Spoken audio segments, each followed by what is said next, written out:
হাসরের মাঠ কায়েম হয়ে গেছে। এত বিরাট হাসরের মাঠ কায়েম হলো, কোটি কোটি মানব জাতি পাগলের মতো ছুটাছুটি করতেছে।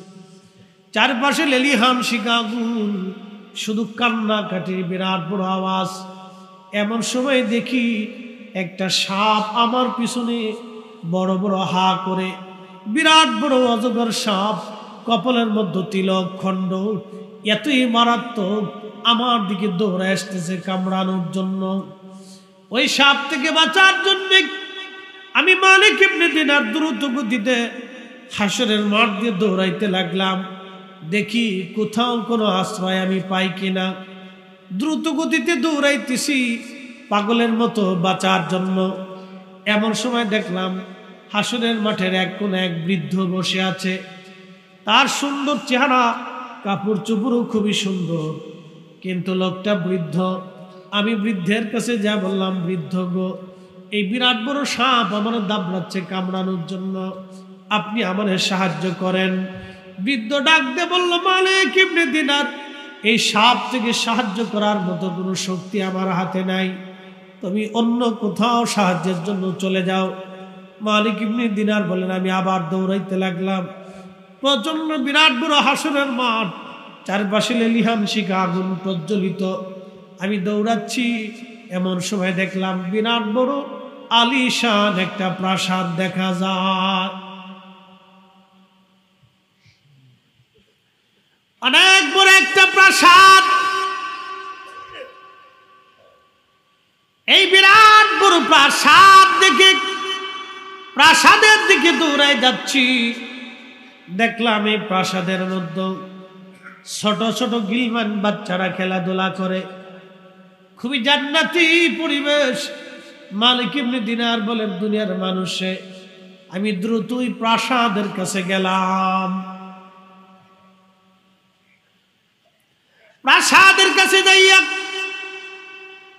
আমি যখন আশ্রয়ের জন্য প্রাসাদের দিকে যাই, তখন একজন ফেরেশতা ডাক দিয়ে বলতেছে, শোনো গো, একজন আল্লাহর বান্দা বিপদে পড়ে আমাদের প্রাসাদের দিকে আসতেছে, মনে হয় তার কোনো আমানত এই প্রাসাদের মধ্যে আছে। এই কথা বলার পরে সে দরওয়াজা খুলে দিল। আমি প্রাসাদের মধ্যে ঢুকলাম। এমন সময় দেখি ছোট ছোট বাচ্চারা আমার সাহায্যের জন্য দৌড়ে আসছে। দেখি আমার সেই ছোট্ট মেয়েটি আমার সামনে দৌড়ে আসে, ওই সর্পটাকে ধরতে গেল, সাপটা পালিয়ে চলে গেল। আমি ওই প্রাসাদের মধ্যে বসে পড়লাম, আমার মেয়েটা আমার কোলের মধ্যে বসে গেল। জোরে বলেন মারহাবা।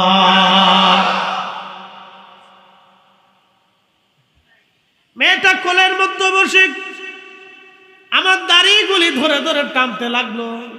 ছোট্ট বাচ্চারা যেমন মায়ের বাবার দাড়ি থাকলে অথবা দাদার নানার দাড়ি থাকলে দেখবেন বাচ্চারা দাড়ি ধরে ধরে টানে। ছোট্ট মেয়েটি আমার দাড়ি ধরে ধরে টানতে লাগলো আর বলতেছিল, আব্বু এখনো কি সময় হয় নাই তওবা করে আল্লাহর দিকে ফিরে আসবা? এখনো কি সময় হয় নাই তওবা করে তুমি আল্লাহর দিকে ফিরে আসবা? আল্লাহর দিকে তুমি ফিরে আসবা।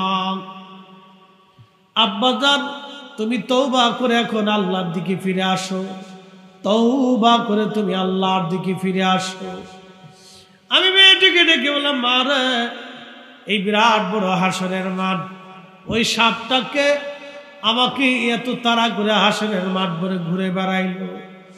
আল্লাহর বান্দি ছোট্ট মেয়েটি ডাক দে বলে, আব্বাজান, ওই সাপটা ছিল আপনার জীবনের বদ আমল।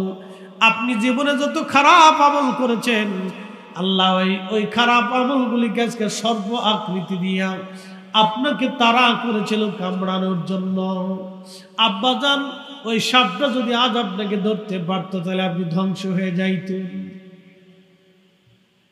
বলে, মা, ওই হাসরের মধ্যে একটা বৃদ্ধর কাছে গেলাম, ওই বৃদ্ধটাকে তাকে তো চিনলাম না। বলে, আব্বাজান, ওই বৃদ্ধ হল আপনার নেক আমল। আপনি আপনার নেক আমলকে দুর্বল করে রাখছেন বিদায় আজকে আপনার নেক আমল কোনো কাজে লাগে নাই। বলে, মা রে, এই প্রাসাদ কিসের প্রাসাদ? বলে আব্বা জান এই প্রাসাদটা হলো আল্লাহর জান্নাতের বানানো। ছোট ছোট বাচ্চারা মায়ের কোল বাবার কোল খালি করে যারা আল্লাহর ডাকে কিয়ামতের মাঠে চলে আসে, হাসরের ময়দানে চলে আসে, পরপরে যে বাচ্চারা চলে আসে ওই বাচ্চাদেরকে আমার আল্লাহ রাব্বুল আলামিন এই জান্নাতের ভিতরে রাখে। আর এই বাচ্চারা কিয়ামতের ময়দানে পিতা মাতার সুপারিশ কইরা আল্লাহর জান্নাতে নিয়ে চলে যাবে। মালিক ইবনে দিনার দিকে বলতেছে, মা এই বাচ্চাগুলি কি তারা? বলে আব্বা জান এই বাচ্চাগুলি তারা যারা ছোট্টকালে মায়ের কোল খালি করে চলে আসে। আব্বা জান আজকে সেই জন্য আমার ভয়ে সাপটা পালিয়ে চলে গেল, আর আপনাকে প্রাসাদের মধ্যে আমি আশ্রয় দিতে পেরেছি। আব্বা গো এখনো কি সময় হয় নাই, তুমি আল্লাহর পথে ফিরে চলে আসবা? মালিক ইবনে দিনার বললেন, ঘুম আমার ভেঙে গেল। স্বপ্ন ভেঙে যাওয়ার সঙ্গে সঙ্গে আমি তওবা করে আমার সমস্ত সম্পদগুলি আল্লাহর রাস্তায় দান করে দিয়া আমি আল্লাহর পথে ভিখারি বেশে বের হয়ে গেলাম আল্লাহ পাওয়ার জন্য। একবার জোরে বলা যাবে কি মারহাবা? তুমি রহমান, তুমি মেহেরবান, বলেন তুমি রহমান, তুমি মেহেরবান। অন্ধ গাহে না শুধু তোমারি গুণগান, অন্ধ গাহে না শুধু তোমারি গুণগান, বুঝেও বুঝে না তবু শান। তুমি রহমান, তুমি মেহেরবান, বলেন তুমি রহমান, তুমি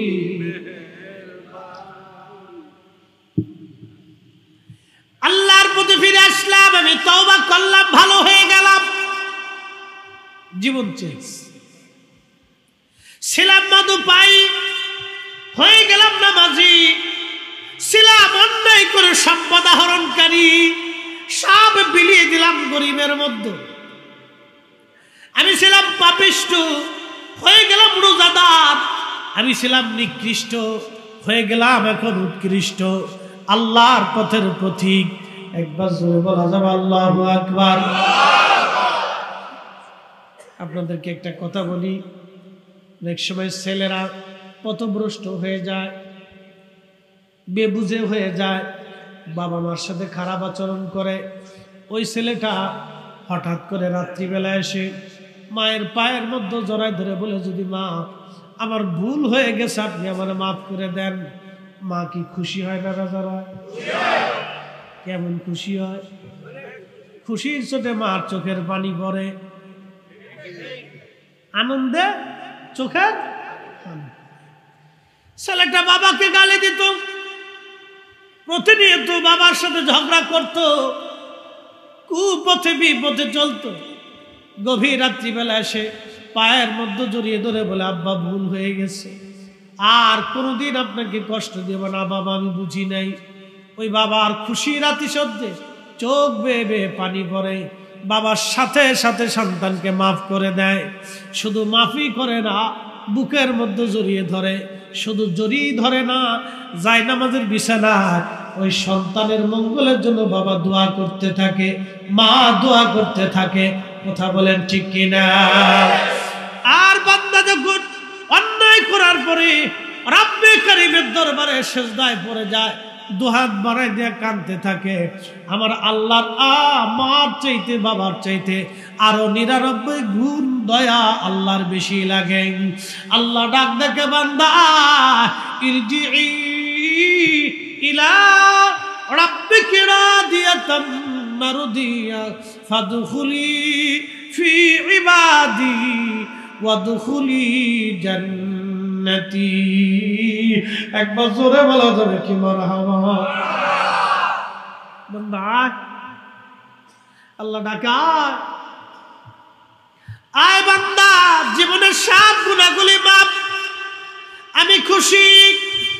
কুল ইয়া ইবাদিয়াল্লাযীনা আসরাফু আলা আনফুসিহিম, বান্দারে নিজের নফসের সাথে যতই জুলুম করো তুমি, যত অপরাধ করো তুমি, তোমার গুনাহ আকাশ শুনবি, আকাশ শুনবি, আকাশ শুনবি গুনাহ হয়ে গেছে। বান্দা লা তাকনাতু মির রাহমাতিল্লাহ,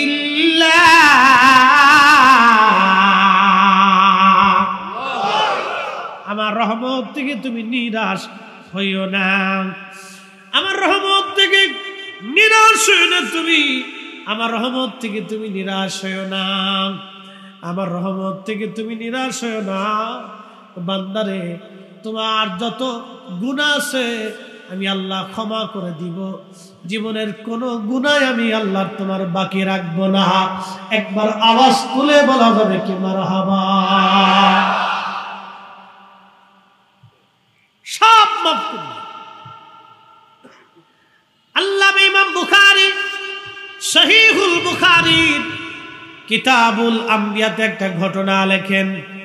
আল্লাহর নবী বলতেছেন, উম্মতরে, বনি ইসরাইলের একজন মানুষ 99 জন মানুষকে হত্যা করলো। আল্লাহ রসুল হত্যার বিষয়ে বলেছেন, তোমরা যদি একজন নিরপরাধ মানুষকে হত্যা করো, এত বড়ই ফিতনা, এত বড়ই ভয়াবহতা।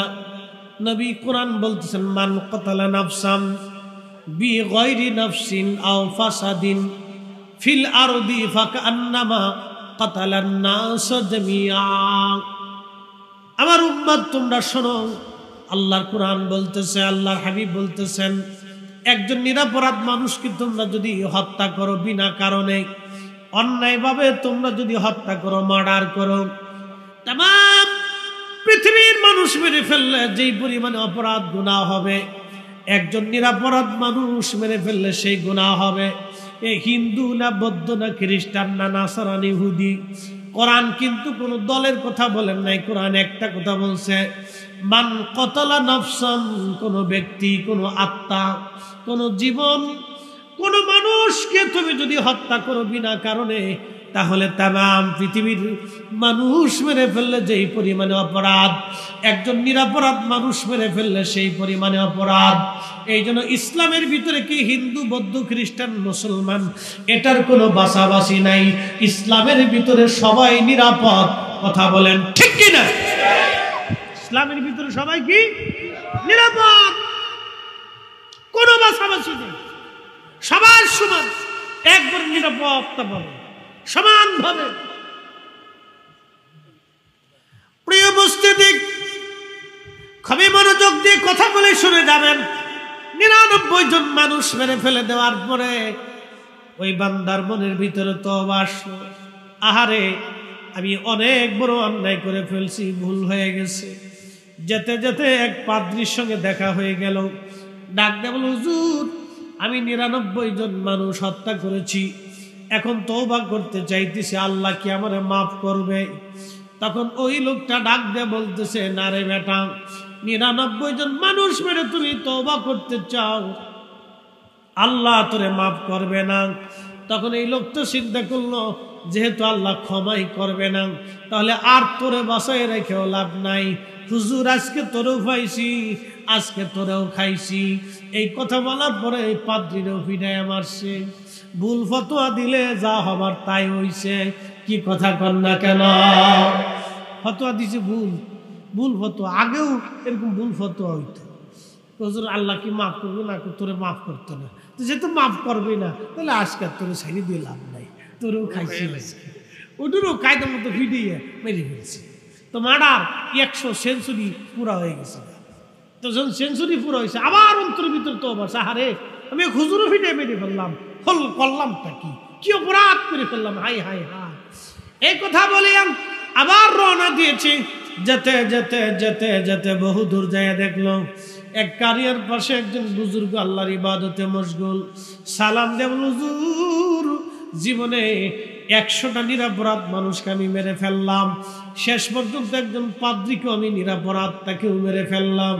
আল্লাহ কি আমার জীবনের গুনাহ মাফ করবেনি? বলে হ্যাঁ, আল্লাহ তোমার জীবনের গুনাহ মাফ করে দিবে। তখন ডাক দেব, হুজুর কোথায় গেলে, কেমনে গেলে, কোন জায়গা তওবা করব? তখন ওই পাদ্রী ওই হুজুর ডাক দিয়ে বলতেছে, তুমি ওই কারিয়ার ভিতরে চলে যাও, ওই গ্রামে চলে যাও, ওইখানে আল্লাহর কিছু আবেদ এবং জাহিদ, আল্লাহর কিছু বুজুর্গ অলি বান্দা আছে, ওই অলিদের মজলিসে বৈশা তুমি তওবা করো, আমার আল্লাহ কবুল করে নেবেন। চিৎকার মেরে জোরে বলেন মারহাবা।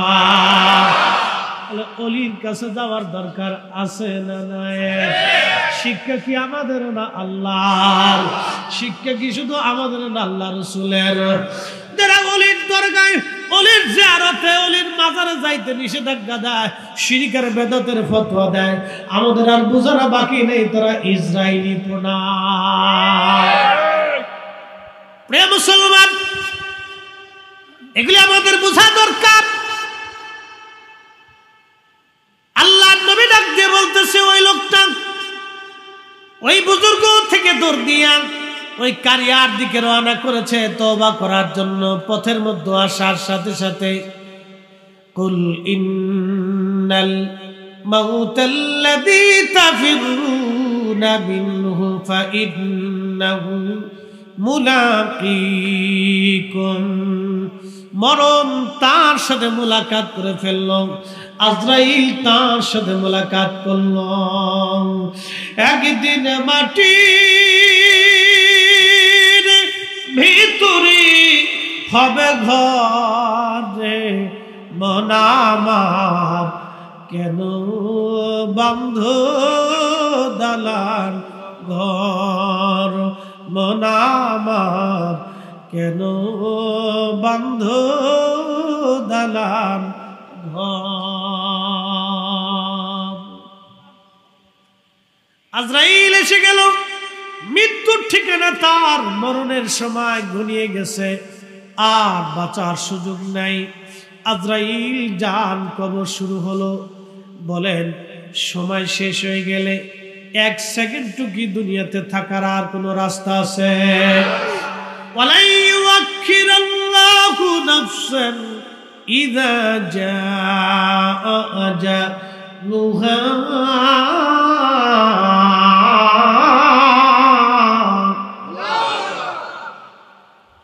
আল্লাহর কোরআন বলে, হায়াত শেষ হয়ে গেলে এক সেকেন্ড সময় নাই, থাকতে পারবা না, আর একবার চলে গেলে দুনিয়াতে আর আসতেও পারবা না। আল্লাহর নবী ডাক দিলেন, আজরাইল আসলো, তার জান কবজ করে নিয়ে চলে গেল। কিন্তু তার চেহারাটা ওই বুজুর্গ আল্লাহর অলির বাড়ির দিকে ঘোরানো ছিল। ঠিক এমন সময় ফেরেশতারা আসছে দুই দল, একদল জান্নাতের আর একদল জাহান্নামের। জান্নাতি ফেরেশতারা বলল, আমরা জান্নাতে নিয়ে যাব। লোকটা তওবা করার জন্য রওনা দিয়েছিল। জাহান্নামী ফেরেশতারা বলল, না, তওবা করার জন্য রওনা দিয়েছিল কিন্তু যেতে পারে নাই, আমরা তাকে জাহান্নামে নিয়ে চলে যাব। দুই দল ফেরেশতা ঝগড়া বাঁধালো, বদানুবাদ তর্ক বিতর্ক শুরু করলো। দুই দলই দুই ধরনের তাদের নিজস্ব মতে যুক্তি দিল। সবাই বলে, জান্নাতীরা বলে জান্নাতে নিয়ে যাব, জাহান্নামী ফেরেশতা বলে জাহান্নামে নিয়ে চলে যাব। আল্লাহ একজন ফেরেশতাকে তাদের মধ্যে ভেজাল মীমাংসার জন্য পাঠাই দিয়ে বললেন, যাও তুমি মীমাংসা করে আসো। ফেরেশতা সে জিজ্ঞেস করলো, ভাই ফেরেশতারা, আরে তোমরা কেন বদানুবাদ করো? বলে, দেখো, এই লোকটা তওবা করার জন্য রওনা দিয়েছিল কিন্তু যেতে পারে নাই, তার আগেই তার মৃত্যু হয়ে গেছে, সেই জন্য আমরা তাকে জাহান্নামে নিয়ে চলে যাব। জান্নাতীরা বলল, না, সে তওবার উদ্দেশ্যে রওনা দিয়েছিল বটে, কিন্তু আমরা তাকে জান্নাতে নিয়ে চলে যাব। এই ফেরেশতা বলতেছে, তাহলে ঝগড়ার প্রয়োজন নাই, তোমরা রাস্তা মাপ দিয়ে দেখো। সে যেখান থেকে ওই অলির বাড়ির দিকে রওনা করেছিল, এই মাঝখানের রাস্তা, অর্ধেক রাস্তা যদি সে পার হয়ে যায় তাহলে তাকে জান্নাতে নিয়ে চলে যাও, আর যদি পিছনে পড়ে যায় তাহলে তাকে তুমি জাহান্নামে নিয়ে চলে যাও। ফেরেশতারা রাস্তা মাপ দিয়ে দেখলো, হা, সে অর্ধেক রাস্তার কিছু রাস্তা সে সামনে চলে গেছে। একবার জোরে বলা যাবে কি আল্লাহু আকবার? ফেরেশতারা বলতেছে আমরা জান্নাতে নিয়ে চলে যাব। আল্লাহু আকবার, আল্লাহর দয়া হয়ে গেল। আবার আরেক বর্ণনার ভিতরে আসছে ফেরেশতারা প্রথমে রাস্তা মাপ দিয়ে দেখে না পিছে পড়ে গেছে। আল্লাহ বলেন থামো ফেরেশতারা, মাপা হয় নাই, আবার মাপ দাও। ফেরেশতারা আবার মাপ দিয়ে দেখতেছে না, সামনের রাস্তায় চলে গেছে, পিছনের রাস্তা সংকুচিত হয়ে গেছে। ফেরেশতারা বলল রাব্বি, ফেরেশতাদের মাপে তো ভুল হয় না, কিন্তু পিছনের রাস্তা সংকুচিত কেন হলো? ফেরেশতাদেরকে আল্লাহ বলেন ও আমার ফেরেশতারা রে, আমার বান্দা তওবা করতে পারে নাই, কিন্তু তওবা করার জন্য আমার অলির বাড়ির দিকে রওনা দিয়েছিল, সেই জন্য আমি আল্লাহ তার তওবা কবুল করিয়া তার জীবনের গুনাহ আমি আল্লাহ মাফ করে দিলাম। অলি আল্লাহর দরকার আছে না নাই? এত টাকা লাগবে, যাবনি জিয়ারতে যাব, আল্লাহ কবুল করুক, বলেন আমিন।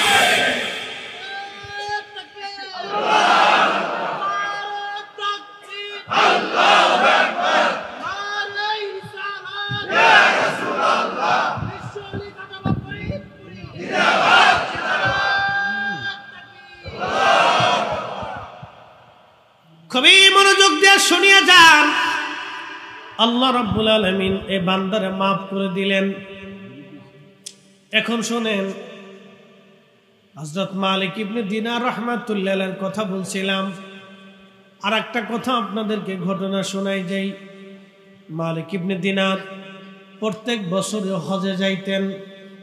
আহা, এবছর হাজিরা হজের উদ্দেশ্যে রওনা হয়ে গেছে সারা পৃথিবী থেকে। বহু মানুষ আছে হজের আগেই কবরে চলে যায়, আবার অনেকে যাইতে চাও হয় না। 2 দিন আগে আমার এক মুসল্লি গত জুমার বয়ান শেষ করে নামাজ পড়ে বের হলাম। ওই মুসল্লি আমার হাতটা ধরে বলেন হুজুর, আমার জীবনে অনেক বড় একটা ভুল হয়ে গেছে। আমি বললাম কি? বলে একটা সময় আমার অনেক সামর্থ্য ছিল, আমার অনেক ব্যবসা ছিল, অনেক টাকা করি ছিল, ওই সময় হজ করব করে হজ করি নাই, কিন্তু এখন আর হজের আমার সামর্থ্য নাই, অর্থবিত্ত নাই। হুজুর আমি কি করব এখন? আল্লাহ কি আমার মাফ করবে কি না? আমি বললাম আল্লাহ তো দয়ার সাগর, তিনি তো ক্ষমা করার জন্যই বসে আছেন, এনার দরবারে ইখলাসের সাথে মাফ চাইলে আল্লাহ মাফ করবে। বলে হুজুর আমার তো এখন আর কোনো সামর্থ্য নেই, আমি কি করব? আমি বললাম রব্বে কারিমের দরবারে ক্ষমা চাইতে থাকেন আর সামর্থ্য চাইতে থাকেন, যদি আল্লাহ দয়া করে তো আল্লাহ আপনাকে কাবার মেহমান হিসেবে কবুল করে নেবে। এই জন্য হজের সামর্থ্য আসার সঙ্গে সঙ্গে হজ আদায় করে নিতে হয়, এটা হলো বুদ্ধিমানের কাজ। খুব মনোযোগ দিবেন। আহা, মালিক ইবনে দিনার রাহমাতুল্লাহ আলাইহি বলতেছেন, 1 বছর আমি হজ শেষ করার পরে আমি আল্লাহর দরবারে হাত তুলে বললাম রব্বুল আলামিন, এই বছর কার হজ কবুল হলো কারটা হলো না আমি তো জানি না, আল্লাহ আপনি দয়া করে আমার জানায় দেন কার হজ কবুল হলো কারটা হলো না।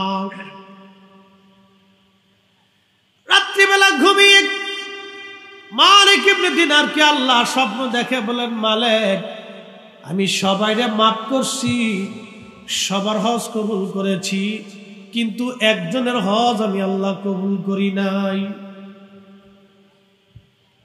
সবাইরে ক্ষমা করছি, কিন্তু একজনকে আমি আল্লাহ ক্ষমা করি নাই।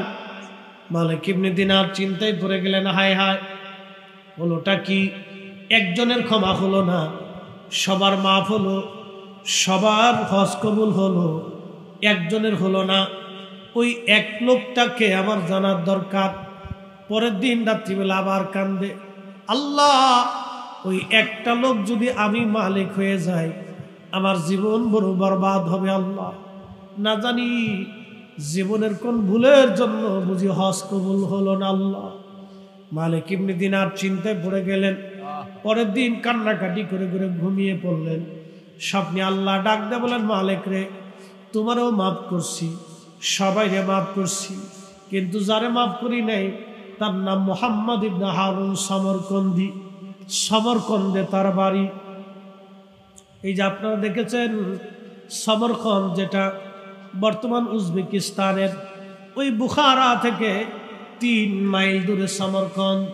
এই যে বলছেন ইরানের প্রেসিডেন্ট মারা গেল, ইরানের প্রেসিডেন্ট মারা গেল আজারবাইজান, এই আজারবাইজানের পার্শ্ববর্তী দেশের নাম উজবেকিস্তান, কিরগিজস্তান, কাজাখস্তান। এই যে দেখেন কিরগিজস্তানের মানুষেরা বাঙালি পাকিস্তানিরা ভারতীয় ছাত্রদেরকে মারতেছে, পিটাইতেছে। কিরগিজস্তান, কাজাখস্তান, তুর্কমেনিস্তান, আফগানিস্তান, বেলুচিস্তান, পাকিস্তান, উজবেকিস্তান, এই যে তারপরে আপনার এই ইরান, এগুলি পার্শ্ববর্তী দেশ, পাহাড়ি বেষ্টিত অঞ্চল।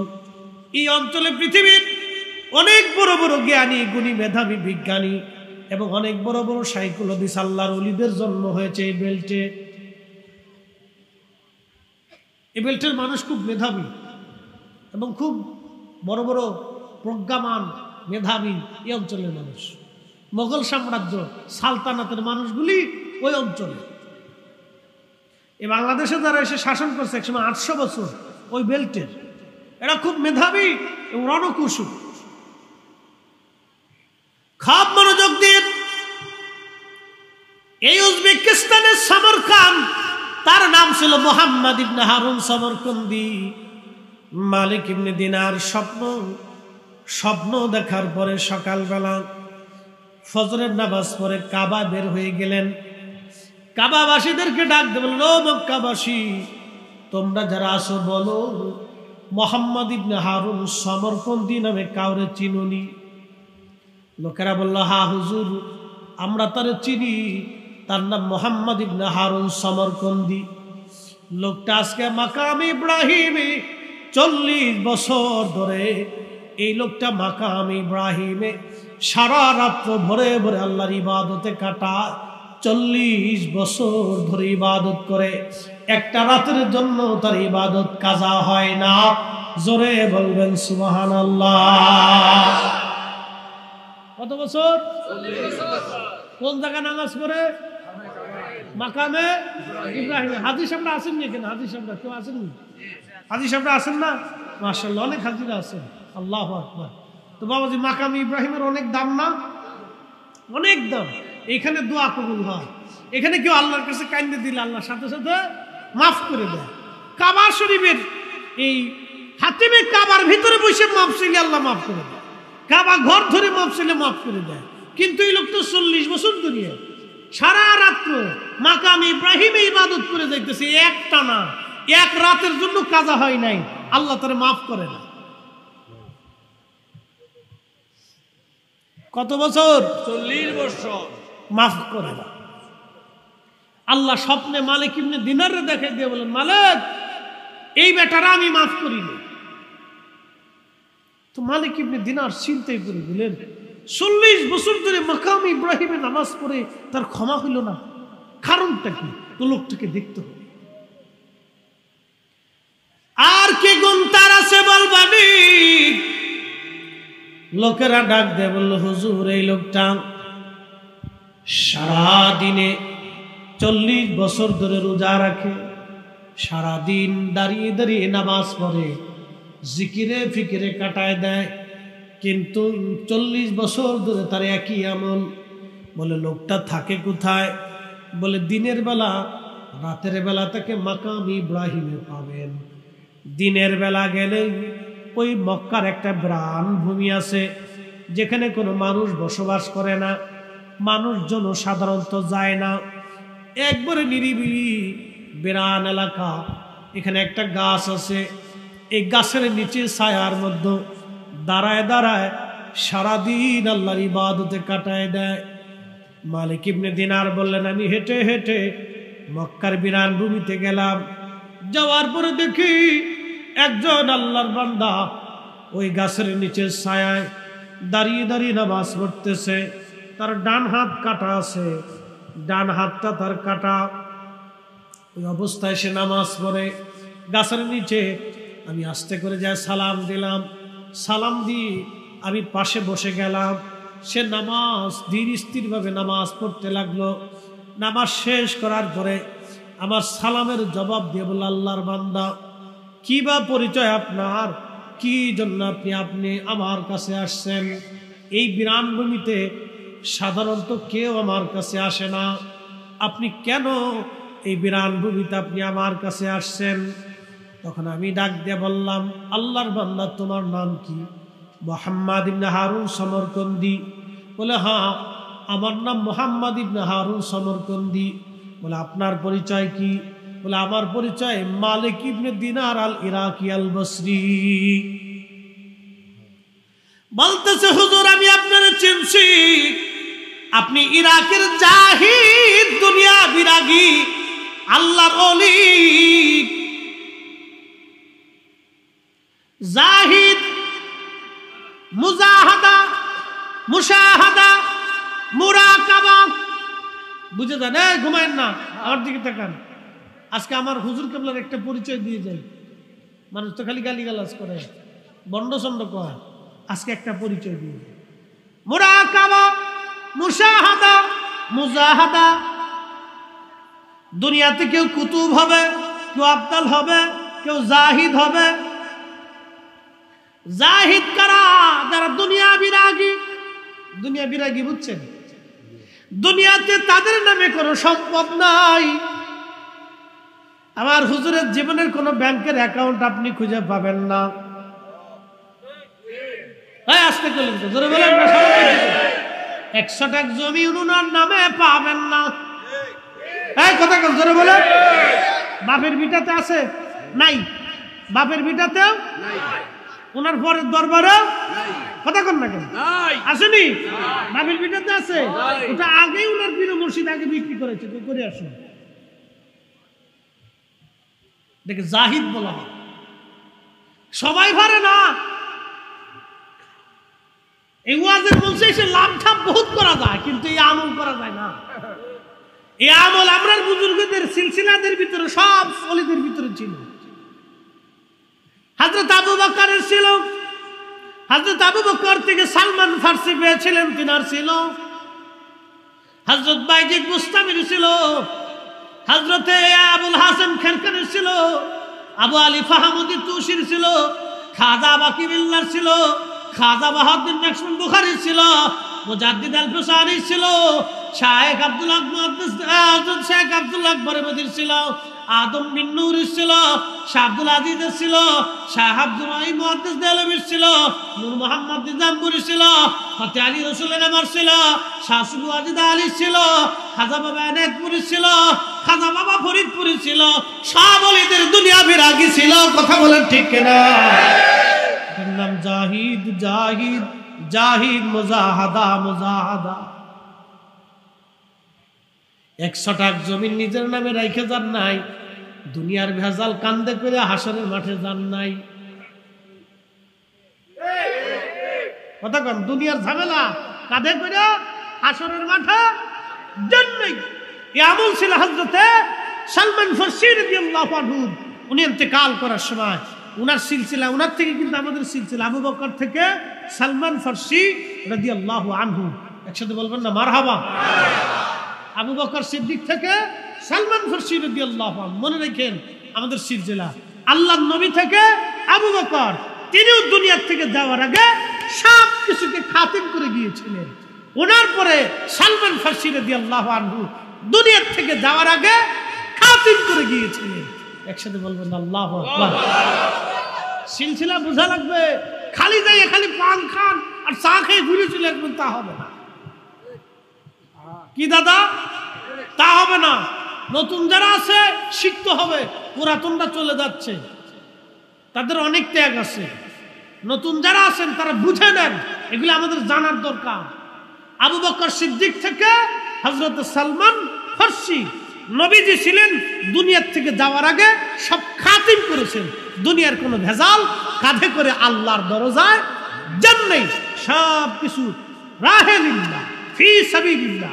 কুল ইন্না সালাতি ওয়া নুসুকি ওয়া মাহইয়ায়া ওয়া মামাতি লিল্লাহি রাব্বিল আলামিন।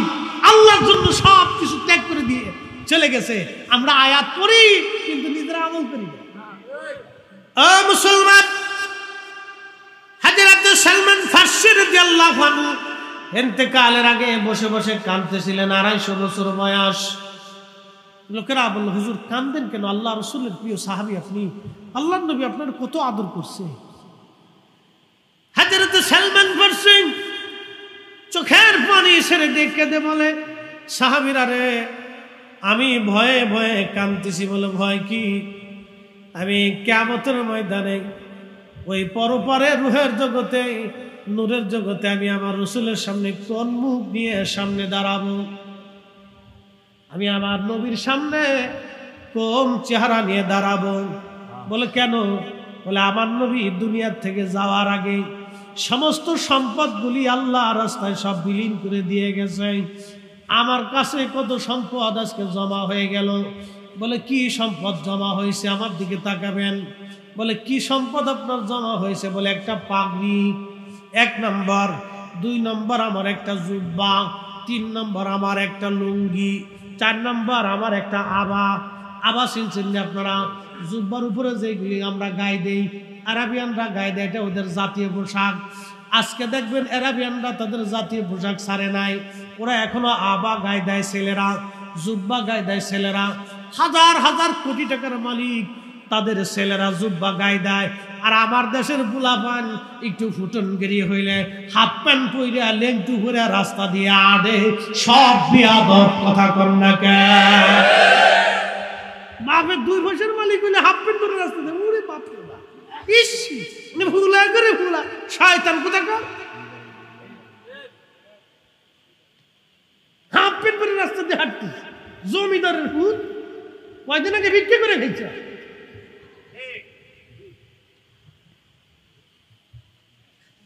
আমরা আমাদের ইতিহাস ঐতিহ্য ভুলে যাচ্ছি।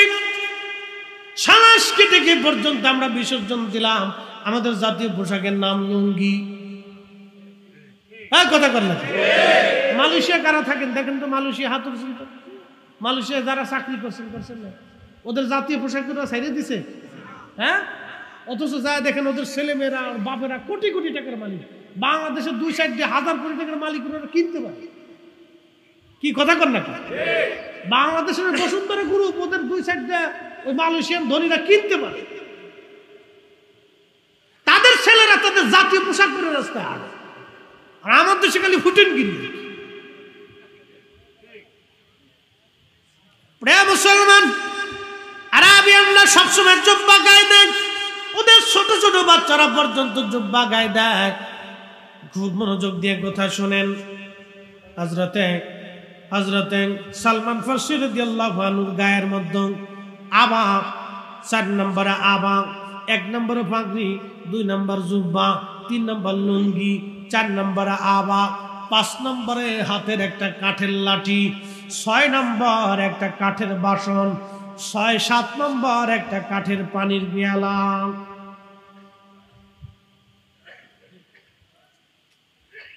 কত হাজার কোটি টাকার মাল হবে? কয়শো কোটি টাকার মাল বলে কাঁদতেছে। হুজুর, এই সামান্য পরিমাণ জমা হয়েছে, তার জন্য আপনি কাঁদতেছেন? বলে আমার নবী দুনিয়ার থেকে সব আল্লাহ রাস্তায় দান করে দিয়ে গেল, আর এই সম্পদগুলি নিয়ে যদি আমি কবরে যাই, আমি আমার নবীর সামনে কোন মুখ নিয়ে দাঁড়াবো?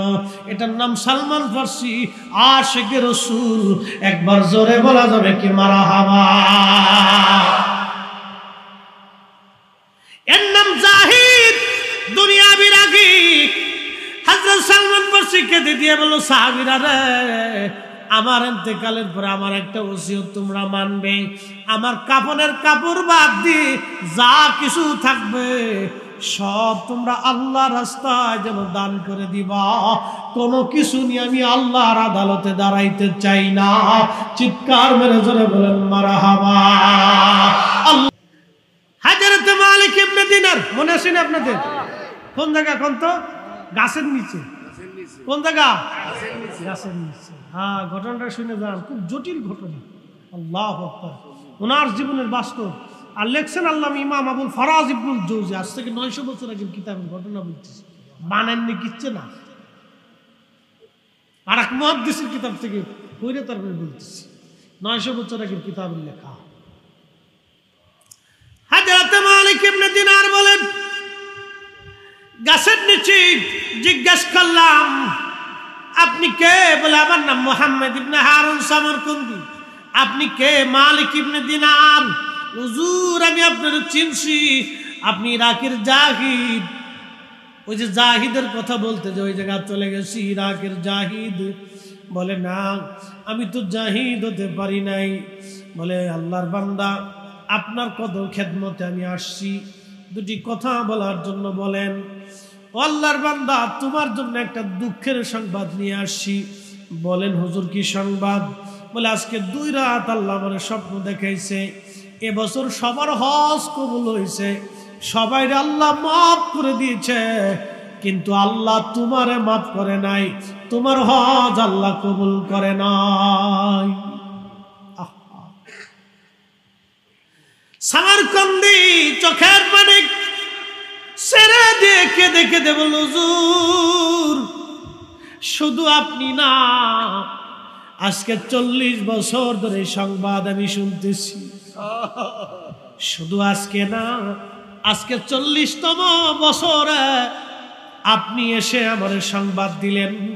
40 বছরে 40 জন আল্লাহর ওলি এসে আমার সংবাদ দিয়ে যায় সবার হজ কবুল হয়, কিন্তু আমার হজ কবুল হয় না। সবাইরে মাফ করে আল্লাহ, কিন্তু আমারে আল্লাহ মাফ করে না।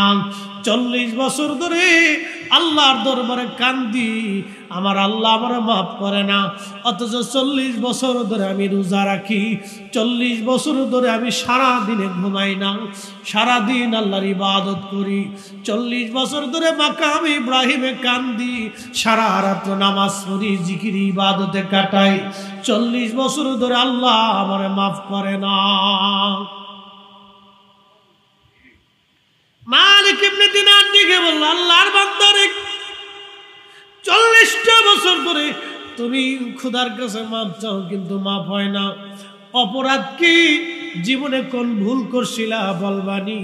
লোকটা কেঁদে দিয়ে বলল হা হুজুর, একটা চরম ভুল আমার জীবনে আজকে আমার এই পর্যন্ত নিয়ে আসছে, এই ভুলের খেসারত আমি আজ পর্যন্ত দিতে পারি নাই। কি ভুল করছিলা বলো? বলে হুজুর আমি মদ পাইছিলাম, নেশা করতাম। যারা নেশায় আসক্ত হন আপনাদেরকে বলে দিয়ে যাই আখিরাত বন্ধু বরবাদ হয়ে যাবে, দুনিয়াও বরবাদ হবে। জীবন অল্প সময়, আহায় জীবন আর কোনোদিন ফিরে পাবেন না।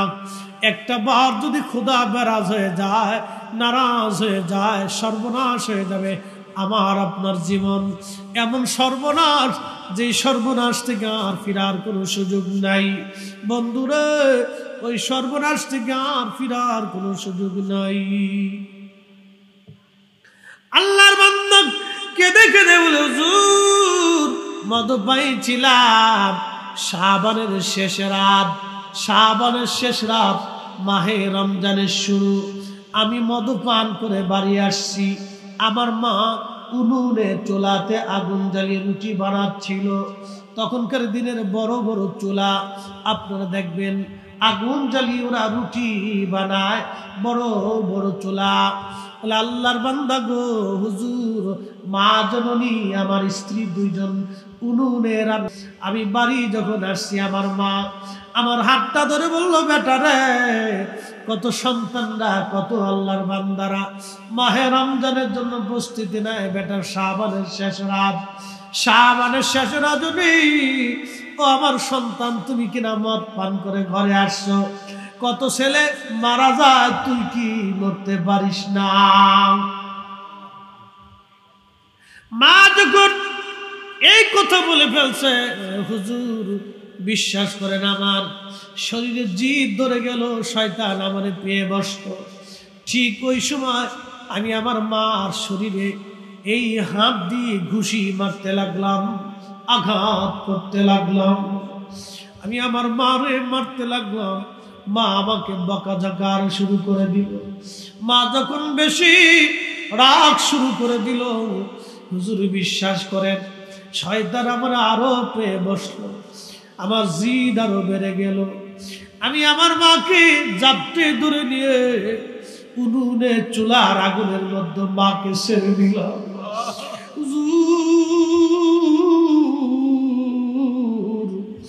আগুনের মধ্যে মারে আমি ফেলে দিলাম। আগুনের মধ্যে যখন মারে ফেলে দিছি, আমার স্ত্রী আমাকে ধাক্কায় ঘরের মধ্যে নিয়ে দরজা খিল মেরে দিলেন, লাগিয়ে তালা মেরে দিলেন। হুজুর সকালবেলা আমার নেশার ঘর কেটে গেল, ঘুম থেকে উঠলাম, স্ত্রীকে ডাক দেয়া বললাম বিবি দরজা খোলো। আমার স্ত্রী কর্কশ ভাষায় বলল, তোমার মতো নাফরমানের সঙ্গে সংসার করার চাইতে চলে যাওয়া অনেক ভালো, আমি তোমার মতো নাফরমানের সঙ্গে আমি সংসার করব না। আমি বললাম কেন রে বিবি? বলে কালকে রাত্রে নেশার ঘরে তুমি আমার শাশুড়িকে, তোমার আম্মা জানকে উনুনে চুলার মধ্যে ফেলে দিয়ে পোড়ায় মেরে ফেলে দিয়েছ। হুজুর বিশ্বাস করেন, ঘরে দরজা ভেঙ্গে বের হয়ে এসে দেখি মা দুনিয়ায় নাই, মা জননী বিদায় হয়ে গেছে। হুজুর মা দুনিয়ায় নাই, মা বিদায় হয়ে গেছে। আগুনে পুড়ে মার শরীর গুলি কালো কয়লার মতো হয়ে গেছে। হুজুর আমি পাগল পারা হয়ে গেলাম, হায় হায় কি করলাম আমি, কি সর্বনাশ আমি করেছি। মার জীবনে সুখের বিনিময়ে এত বড় কষ্ট দিয়ে মাকে আমি মেরে ফেললাম। হুজুর আমার মনের ভিতরে তওবা এসে গেল, মারে দাফন কাফন করলাম, স্ত্রী আমার থেকে জুদা হয়ে তালাক নিয়ে চলে গেল। হুজুর আবার ৮,০০০ স্বর্ণ মুদ্রা ছিল, সব আল্লাহ রাস্তায় দান করে দিলাম। অনেক জমি জমা ছিল, তাও দান করে দিলাম। ১২ জন দাসী বাদী ছিল, তা আমি আজাদ করে দিলাম। যদি আল্লাহ আমারে মাফ করে দেয়, তারপরও মনের আশা পুরা হয় না, ক্ষমা হয়েছি নি হুজুর। তওবার আশায় যেই হাত দিয়ে মারে মারছিলাম, যেই হাত দিয়ে মাকে ধরে আগুনে ফেলে দিয়েছিলাম, নিজের হাতে কুড়াল দিয়ে কুবাইয়া, এই যে আমার ডান হাত খানা কাটা দেখতেছেন, আমি নিজের হাতে ডান হাত কেটে ফেলে দিয়েছি। যদি আল্লাহ মাফ করে দেয়, যদি আল্লাহ মাফ করে দেয়। কিন্তু আজকে ৪০ বছর ধরে আমার মালিক আমারে মাফ করে না, ৪০ বছর ধরে আমার ক্ষমা হয় না।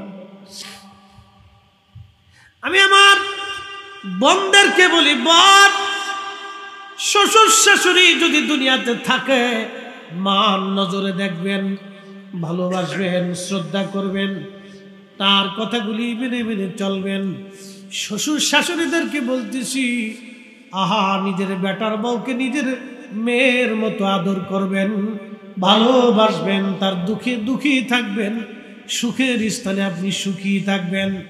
কালকেও পরশুদিন এক ভদ্র মহিলা আমাকে ফোন দিয়ে বলল, হুজুর আমি অনেক বিপদগ্রস্ততার মধ্যে আছি, আমার একটা মাত্র ছেলে, বেটার বউ চাকরি করে সরকারি, আমার 2টা নাতি, লালন পালন করি, রান্না বান্না করি, ঘর দরজা একবারে বসে পরিষ্কার রাখি, তারপরও বেটার বউটা এসে আমার সঙ্গে এমন খারাপ আচরণ করে, আমি মা হয়ে সহ্য করতে পারি না, আমি কি করব? আমি বললাম, মা রে কি করবেন, একটা মাত্রই তো সন্তান। বলে ছেলে কি বলে? বলে হুজুর ছেলেটা স্ত্রীকে বোঝানোর চেষ্টা করে, কিন্তু সেও তো নিরুপায়।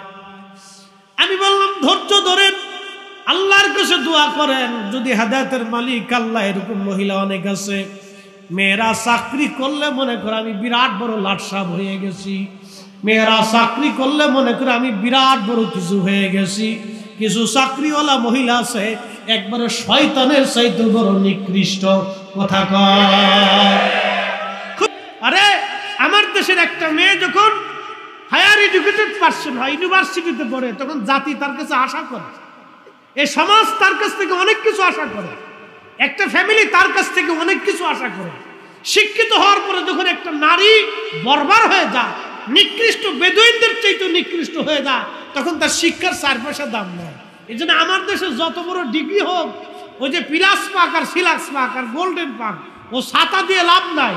যে নারী গোল্ডেন পাওয়ার পরে তার শ্বশুর শাশুড়ি খেদমত করে না, বাবা মারে শ্রদ্ধা করে না, মুরব্বীর সম্মান করে না, ও গোল্ডেনের 4 পয়সাও দাম নাই। ও ছাতার গোল্ডেন দিয়ে হবে কি? হ্যাঁ, আমার দেশের যেই ছেলে গোল্ডেন পাওয়ার পরে বিরাট বড় অফিসার হয়েছে, টেবিলের নিচ দিয়ে ঘুষ নিয়ে আমার দেশের গরিব মানুষের রক্ত চুষে খায়, ও সাতার গোল্ডেন দিয়ে হবে কি? এ জাতির 4 পয়সাও দাম হয় না। কথা বলেন না। ওর সাথে আমার দেশের রিক্সাওয়ালা, দিন মজুর, কৃষক 1000 গুণের ভালো। এই জন্য কবি লিখেছেন, সব সাধকের বড় সাধক আমার দেশের চাষাও ভাই, আমার দেশের চাষা। কৃষকদেরকে তারা চাষা মনে করে, কৃষক মনে করে, হ্যাঁ প্রতিপন্ন করে। আমি মনে করি বাংলাদেশের সবচেয়ে বড় সাধক হলো কৃষকরা। এই কৃষকদেরকে অফিস আদালতে সব জায়গায় প্রথম ক্লাসে, প্রথম স্থানে সম্মান দেওয়া উচিত। আমরা একটা বিশৃঙ্খল অবস্থার মধ্যে আছি। প্রিয় হাজিরিন, কথাগুলি বুঝে যাওয়া দরকার। মনে কিছু নেবেন না আমার মা বোনেরা, বাস্তবতা থেকে বলতেছি। সবাই একরকম না, আবার কিছু মেয়েরা আছে এতই ভালো, বলার মতন কিছু নাই। কিছু মেয়েরা আছে এত ভালো, তারা একেবারে এতই ভালো, তাদের ঘরটা আল্লাহর খুদার জান্নাত আল্লাহ বানাই দেয়। কি কথা বলেন, ঠিক কিনা? কিছু মেয়ে আছে এত ভালো, আল্লাহ তাদের জন্য আমরা দোয়া করি। মনোযোগ দেন। মালিক ইবনে দিনার রাহমাতুল্লাহ আলাইহি কেঁদে ফেললেন, বলতেছে হুজুর আমি আমার ডান হাত কেটে ফেললাম। এই আমার দিকে দেখেন, কোন হাত কেটে ফেললাম? ডান হাত কেটে ফেললাম। নিজে কুড়াল দিয়ে ছুরি দিয়ে কুবাইয়া নিজের হাত আমি কেটে ফেললাম। যে হাত দিয়ে মাকে আঘাত করেছি সে হাত আর আমি রাখবো না, ওই হাত আমি কেটে ফেললাম। যদি আল্লাহ মাফ করে দেয়, তারপরে অন্তরের খায়েশ মিটে নাই। সুদূর উজবেকিস্তানের সমরকন্দ থেকে পায়ে হেঁটে হেঁটে হেঁটে হেঁটে দুর্গম আর পাহাড়ি রাস্তা পাড়ি দিয়ে আমি মক্কাতুল মুকাররমায় এসে মাকামে ইব্রাহিমে 40 বছর ধরে নামাজ পড়ি, 40 বছর ধরে রোজা রাখি। যদি আল্লাহ মাফ করে দেয়, কিন্তু 40 বছরে 40 জন ওলি এসে আমার সংবাদ দিয়ে গেল আমার ক্ষমা হয় না। আজকে 40 বছরে আপনিও আসলেন, আমার ক্ষমা হয় না। হুজুর আমি এখন কি করব? মালিক ইবনে দিনার কেঁদে দিয়ে বলেন, আল্লাহর বান্দা সারা দুনিয়া আগুন লাগাইয়া ওই আগুন থেকে পালানোর চেষ্টা করো, কোথায় পালাবা বলো? কে তোমারে মাফ করবে? এমন অপরাধ করছো, আমার মওলা মালিক তোরে মাফ করবে না। এই কথা বলে মালিক ইবনে দিনার রাহিমাহুল্লাহ রওনা হলেন। আর ওই সময় আল্লাহর বান্দা 2 হাত বাড়াইয়া খুব মিনতির সুরে, কাকুতি মিনতির সুরে এইভাবে দোয়া করতে লাগলো, আয় রব্বে কারীম, আল্লাহ হে বিপদ অপসারণকারী, মুসিবত দূরকারী আর অনাশ্রয়ের আশ্রয় দানকারী আল্লাহ, তোমার দরজা থেকে যদি বান্দারে ফিরাও, এই বান্দার আর কোনো দরওয়াজা নাই। আল্লাহ 40 বছর ধরে আমি একটা অপরাধের জন্য ক্ষমা চাই, মালিক আমার ক্ষমা হয় নাই। আল্লাহ আমি তো ভুল করছি, তুমি ছাড়া আমার তো আর কোনো রব নাই, তুমি ছাড়া তো আমি আল্লাহ, তুমি ছাড়া তো আমি আর কারো কাছে হাত পাতার আমার আর সুযোগ নাই। আল্লাহ তুমি মাফ না করলে আমি কোথায় যাব মালিক? তোমার দরজা থেকে যদি ফিরাও, এ বান্দা কোন দরজায় হাত বাড়াবে? আল্লাহর বান্দা বিনয়ে বিনয়ে হাত বাড়াইয়া চোখের পানি সেরে সেরে কাঁদতে লাগলো। মালিক ইবনে দিনার বলেন, রাত্রি বেলা আমি ঘুমাইলাম, স্বপ্নের ঘরে দেখি রহমাতুল লিল আলামিন পেয়ারা নবীজি আমার ওই মুসাফির খানা আমার কাছে তশরিফ গ্রহণ করেছে। একসাথে বলেন আল্লাহু আকবার। প্রিয় নবীজি এসে আমাকে ধমক দিয়ে বলেন, মালিক ইবনে দিনার, আল্লাহর ক্ষমা থেকে বান্দাকে জুদা করতে তোমাকে কে অনুমতি দিছে? আল্লাহ মাফ করবে না তোমাকে কে বলছে? যাও মালিক ইবনে দিনার সমরকন্দিরে যায় বলো আল্লাহ তার জীবনের গুনাহ মাফ করে দিছে। না না, আরো জোরে বলেন, আরো জোরে, আরো জোরে বলেন। তাহলে কি দোয়া হবে না চলবে? না না, জোরে বলেন, দোয়া কি হবে না চলবে? দোয়া কি হবে না চলবে? দোয়া কি হবে না চলবে? ফাতিহা চলবে না বন্ধ হবে? কুরআন খতম চলবে না বন্ধ হবে? মিলাদ মাহফিল চলবে না বন্ধ হবে? ঘরে ঘরে চলবে? হাত উঁচু করে বলেন ঠিক কি না? যারা বন্ধ করতে চায় এগুলি সব ইহুদিদের দালাল। এই কথা কর, পেপসি কোকা কোলা, কথা কন, পেপসি, পেপসি, কোকা কোলা ইহুদির প্রোডাক্ট, ওটা আমরা মানবো, খাবো, শোবো, বিক্রি, ক্লিয়ার। আর ইহুদি মৌলবী যেটি আছে এটিকে মানবো, দোয়া কি চলবে? হ্যাঁ না, একসাথে বলুন, চলবে, চলবে। কোন সময়ের দোয়া কবুল হবে জানা যাবে না। 40 বছরে মাফ হয় না, কিন্তু এই সময় আল্লাহর দরবারে এমন মিনতি দিয়ে আল্লাহর কাছে মাফ চাইছে, আল্লাহর কাছে দয়া লেগে গেছে। আল্লাহু আকবার। এই সময় আল্লাহর কাছে মায়া লেগেছে। ওই যে একটা কথা বলছে, আল্লাহ তুমি ছাড়া আমি আর কোথায় হাত বাড়াবো আল্লাহ। তবে একটা শর্ত আছে। আল্লাহর নবী বলতেছে, মালিক রে তুমি যা কও তার মাফ করছে, কিন্তু একটা বাকি আছে। বলি ইয়া রাসূলুল্লাহ কি বাকি আছে? বলে যা বলবা কিয়ামতের মাঠে আল্লাহর আদালত বসবে। আল্লাহু আকবার। আল্লাহর ন্যায় বিচারক, ভালো করে শুনে দাও, ভালো করে, কপালে আগুন লেগে যাবে। পৃথিবীর কেউ তোমাকে কিয়ামতের ময়দানে তরাইতে পারবে না। আল্লাহ রাসূল তোমাকে সাথে তো সামনে তো যেতেই পারবে না, তো পর্দা পড়ে যাবে, আখিরাত বরবাদ হবে। এমন মহা সর্বনাশ দুনিয়াতে হবে যে সর্বনাশের কোনো খেসারাত নাই।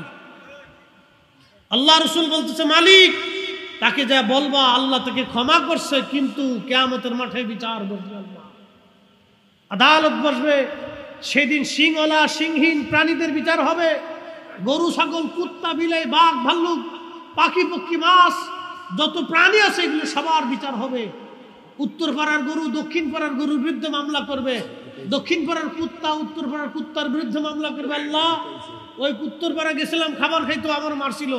চেয়ারম্যান বাড়ি আমারে খাওয়ার ইন্তজাম করছিল, আমি খাইতে গেছিলাম, ও আমার ওই দিন কামড়াইছিল। আল্লাহ আমি বিচার চাই। হাসতেছেন, সেদিন আল্লাহ বিচার করবে। একসাথে বলবেন আল্লাহু আকবার। আল্লাহ ইমাম জালালউদ্দিন আসসিউতি আর মাসালিকুল হুনাফা বি ওয়ালিদাল মুস্তাফা এই রিসালার ভিতরে এর বিস্তারিত আলোচনা করছেন। আল্লাহু আকবার। কুত্তা কই আল্লাহ আমি বিচার চাই। আল্লাহ বলবো তোর যেমনে কামড়াইছিল তুই এমনি আজকে কামড়াই দে। আল্লাহু আকবার কর না। বিচার কে বিচার করবে? ন্যায় বিচার কার কাছে? চুল পরিমাণে অন্যায় হবে না। আল্লাহু আকবার কর। আল্লাহর নবী বলতেছে, মালিক তাকে যা বলো সেদিন আল্লাহর বিচার বসবে। এই বিচারের কাঠগড়ায় আসামি থাকবে মুহাম্মদ ইবনে হারুন সমরকন্দি। কত বছর মাকাম ইব্রাহিমে নামাজ পড়ছে বলেন তো? দিনে রোজা রাখছে কত বছর? জীবনে সব সম্পদ আল্লাহর রাস্তায় দান করে দিছে। তৎকালীন ৭,০০০ স্বর্ণ মুদ্রা, বর্তমানে ৭,০০০ কোটি টাকা। বুঝতে পারছেন? যত জমি জমা ছিল সব দান করে দিছে। 12 জন দাসীবাদী ছিল, তার কামলা দাসীবাদী বুঝছেন? বাড়ির কাজের বেটি ছিল, 12 জন বুয়া ছিল, খালি হ্যাঁ নিজের কাম করে দিত। তাহলে কত পয়সার মালিক ছিল বেটা। সব আল্লাহ রাস্তায় মুক্ত করে দিলেন, সব দিয়ে নিজের হাত কেটে ফেললেন। তারপরে তওবা হয় নাই। এরপরও মা বাবার বিরুদ্ধে, আল্লাহু আকবার, মা বাবার পক্ষে আল্লাহ কত ইনসাফ। আল্লাহ দেখেন, মা বাবারের সাবধান কথা দিয়ে, শব্দ দিয়ে কোনো মতেই কষ্ট দিবেন না। এই নারী সমাজ ভালো করে শুনে দাও, শ্বশুর শাশুড়ির মনে আঘাত দিলে সেটা বাবা মার মনে আঘাত দেওয়া হয়, এটা মনে রাখবেন। বৃদ্ধ মানুষ দুটি কথা আপনাকে বেশি বলতে পারে। একটা মা 40 বছর ধরে সন্তানের পিছনে লালন পালন করে আপনার সংসার সাজাইছে।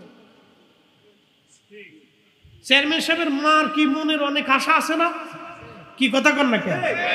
আমাকে নিয়ে আমার মা কত বড় স্বপ্ন দেখত, আমার ছেলে অনেক বড় বক্তা হবে, কত বড় আলেম হবে, কত জনপ্রিয়তা হবে।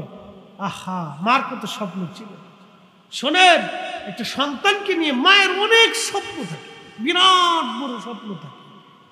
আমার 3টে বাচ্চা নিয়ে আমাদের স্বপ্নের কোনো শেষ নেই।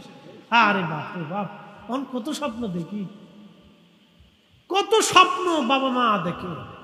এই স্বপ্নগুলি যখন আশা নিরাশা হয়ে যায়, তখন বাবা মা অনেক বড় ব্যথা পায়। 40 বছরের সাধনার পরে একটা সন্তান, এখান থেকে যদি মায়ের মনে আঘাত আসে, অনেক বড় আঘাত আসে। তা রব্বে করিমের দরজা থেকে এত পরিমাণে আপনার প্রতি অসন্তুষ্টি আসে যে তার বাস্তবতা হচ্ছে, মালিক ইবনে দিনার বলতেছেন, আল্লাহ রসুল স্বপ্নে এসে বলতেছে, মালিক তাকে যা বলো কিয়ামতের ময়দানে বিচার বসবে। মালিক ইবনে দিনার বলতেছেন, আল্লাহ হবেন বিচারক, বাদী হবে সমরকন্দির মা, আর মোহাম্মদ ইবনে হারুন সমরকন্দি হবে আসামি। সেই দিন আল্লাহ মায়ের পক্ষে রায় দিবে, সমরকন্দির বিরুদ্ধে আল্লাহ রাব্বুল আলামিন রায় পেশ করবে। দুনিয়ার 3 দিনের সমান 72 ঘন্টা আল্লাহ তাকে জাহান্নামের আগুনে পুরাবে, যদিও আল্লাহ মাফ করছে। একসাথে বলবেন আল্লাহু আকবার। বিচার কার? কার? 3 দিনের সমান জাহান্নামের আগুনে তাকে পুড়তেই হবে। 40 বছর মাকাম ইব্রাহিমে নামাজ পড়ার পরও মাফ হয় না, শাস্তি পেতেই হবে। বাবা মার সাথে নাফরমানি শাস্তি দুনিয়াতে আখিরাতে পেতেই হবে তাকে, এটা মনে রেখে। এগুলি আপনারা বেছে কুছে চলবে।